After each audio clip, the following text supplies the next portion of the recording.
Alright, this is my headlight conversion kit. It comes with bulbs, a ballast, new wiring from the ballast to the original plug off the back of the headlight, zippy ties, and sticky tape. Oh yeah, instructions. We don't need those. This is the box it come in. I won't plug their name right now. Nice box. But the install is pretty straightforward. First you pull your headlight assembly out. Simple on these cars. It just has these little brackets that slide down in these slots. Okay, hold the headlight assembly in.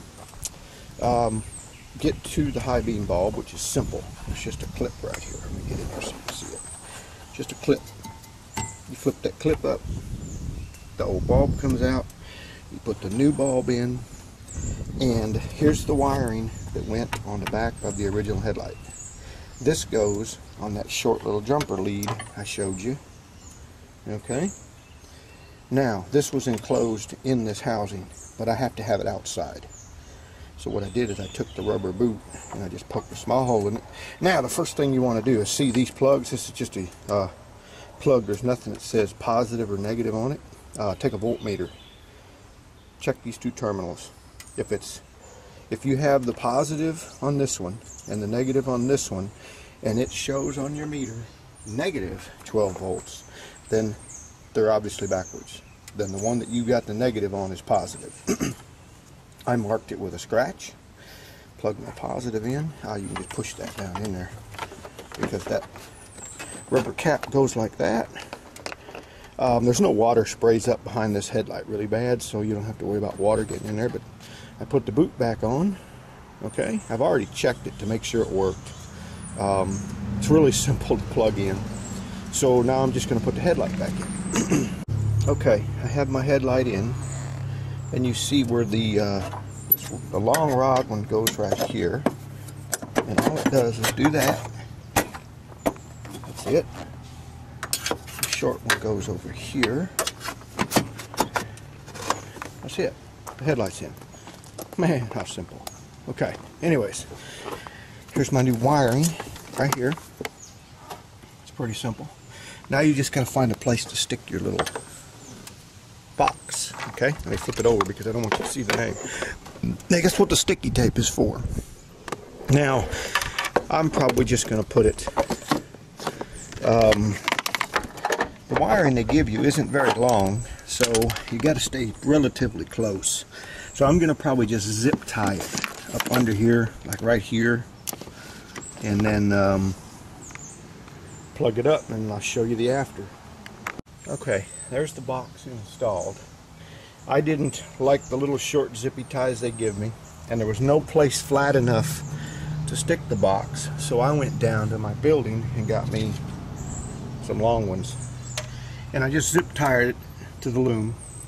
Rule of thumb, see the plugs? They're pointing downwards, or in a downward general direction, so if any water gets on them or splashes or sprays, it will drip off instead of laying on top of the wiring harness and getting a chance to leach in. So yeah, alright, that one's installed. Let's start the car up and see what it looks like. Alright, that's the original. That's what they looked like before. So we're just blah, regular old lights. Okay, I've given this one a few seconds to warm up. Big difference. Okay, I mean, you can't look at it. It's like looking at a welding arc. So we'll have to wait till tonight to see what they look like. But you can obviously tell the difference between the yellow bulbs, which are about 2,500 Kelvin. Those are 6,000 Kelvin. I mean, you can feel the heat coming off the damn thing. Hope it won't melt the damn lens, but there you go. That's how simple it was. From pulling that headlight out to install, 15 minutes. Some cars may be a little differently because the buckets may be bolted in, but you know, you just take your time. It should be pretty simple. Do not touch the glass on the bulb. Just the grease off your fingers will ruin them within seconds of you turning them on. You know, always touch them like this. Okay? Don't try wiping them off with your t-shirt. Your t-shirt has chemicals. So there you go, people.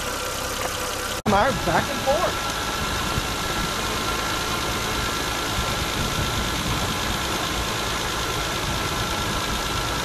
There.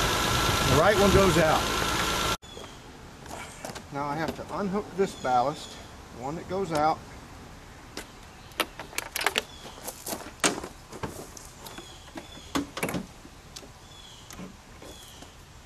Hook this ballast up over here.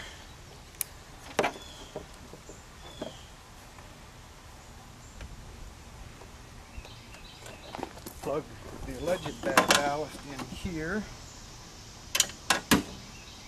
Positive at the top.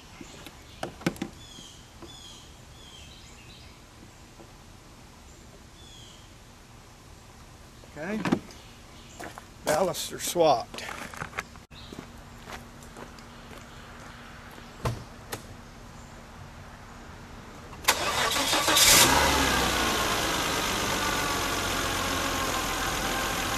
Now the other one will go out. There it went, just that quick.